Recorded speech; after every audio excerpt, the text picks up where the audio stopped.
So in case some of you aren't aware, Marvel Tokon had a playable build at EVO 2025 that many people got to experience. Of course, tons of folks turned to social media and YouTube to share their thoughts and impressions on the build, with plenty of praises and a few criticisms. In particular, one critique of the game that I've been seeing going around is that Marvel Tokon combos are too short. This is mainly because the game has a combo limit gauge that fills up the more hits you do, and when it fills up completely and turns bright red, you can no longer continue to combo. So a lot of people feel like this limits combos and makes them shorter. But is this true?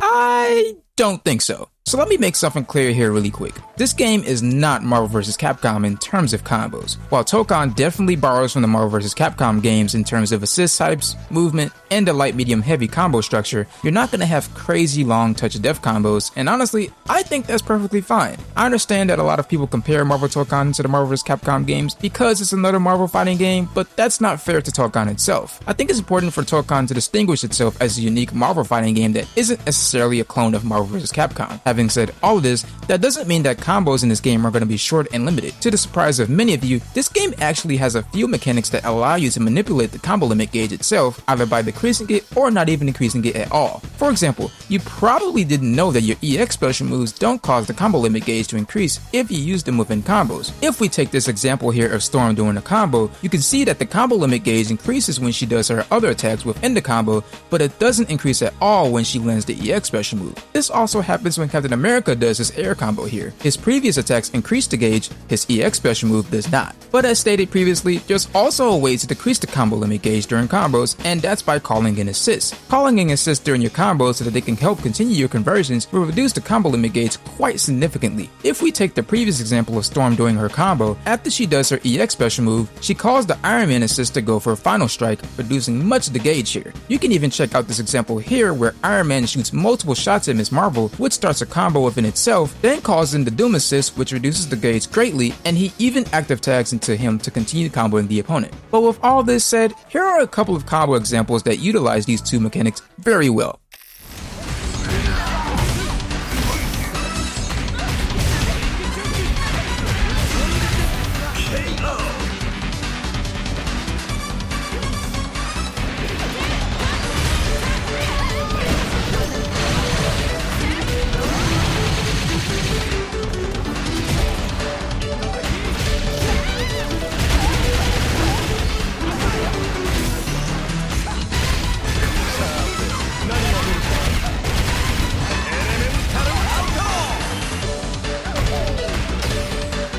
To be honest with you, I can already just mentally create some combos in my mind just watching some of this footage. Like in this instance of Star-Lord doing a combo, he kinda just did his air shots and ended it there, but he probably could have called an assist to hold the opponent down, which would have reduced the combo limit gauge. Then he could have followed up with a ground combo and an EX special move that would have done extra damage and kept the combo limit gauge in place. This would have allowed him to convert into a super attack afterward, resulting in tons of damage dealt on the opponent. But do you see where I'm going with this? There's a middle ground that the developers reached here where while the combos don't have Marvel vs. Capcom lengths to them, there's enough creativity and depth here where they can be longer than even average combos from other fighting games. Also, something important to note when doing combos in Marvel Tokon is that using the same EX special move in a combo will automatically fill up the combo limit gauge to completion. This is the developer's way of making you have to do different special moves within your combos to make them all have a huge part in your combo creativity. Saying that the combos are too short in Marvel Tokon is only valid in the context of comparing it to Marvel vs. Capcom games. As I stated previously, the combo system in this game really isn't all that limited. There's still fun and creativity to be had with figuring out which assists do well with certain characters when it comes to combos, and which spots in the combo should you call an assist or do an EX special move.